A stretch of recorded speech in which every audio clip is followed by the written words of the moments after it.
আজকে একটা খবর চট করে চোখে পড়লো। আজকে তো বেশিরভাগ পত্রিকার প্রথমে যে বেনজিরের সম্পত্তির বিবরণ ছবিও দিয়েছে, তাই না?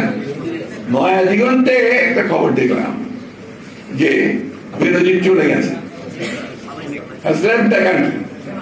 4 মাসের 4 তারিখে সে তার সব পরিবার নিয়ে চলে গেছে। আরো দেখলাম যে যাওয়ার আগে তার অ্যাকাউন্ট গুলো সমস্ত সে খালি করে গেছে।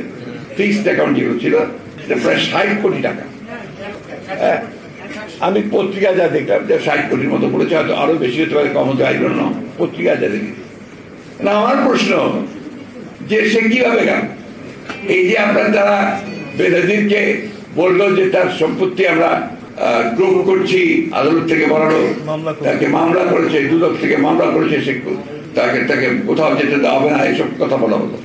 তো সে 4 তারিখে সব পরিবারে একেবারে এয়ারলাইন্সের নামটাও দিয়েছে, সিঙ্গাপুর এয়ারলাইন্সে চলে গেল, সকলের চোখের নাক।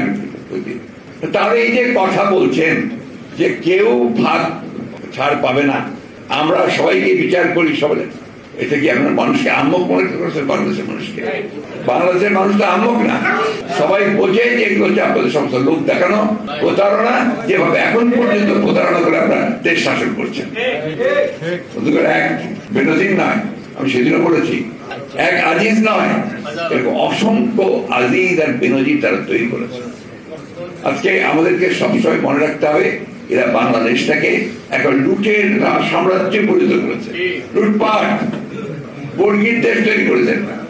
এখান থেকে আমাদেরকে দেশকে বের করে আনতে হবে এবং আমরা বিশ্বাস করি যে বাংলাদেশের মানুষ সংগ্রাম লড়াইয়ের মধ্যে দিয়েই এই দানব যে আছে, যে মনস্টার সব তছনছ করে দিচ্ছে, তাকে আমরা পরাজিত করে সত্যিকার অর্থে জনগণের সরকার, গণতন্ত্রের সরকার প্রতিষ্ঠা করতে সক্ষম।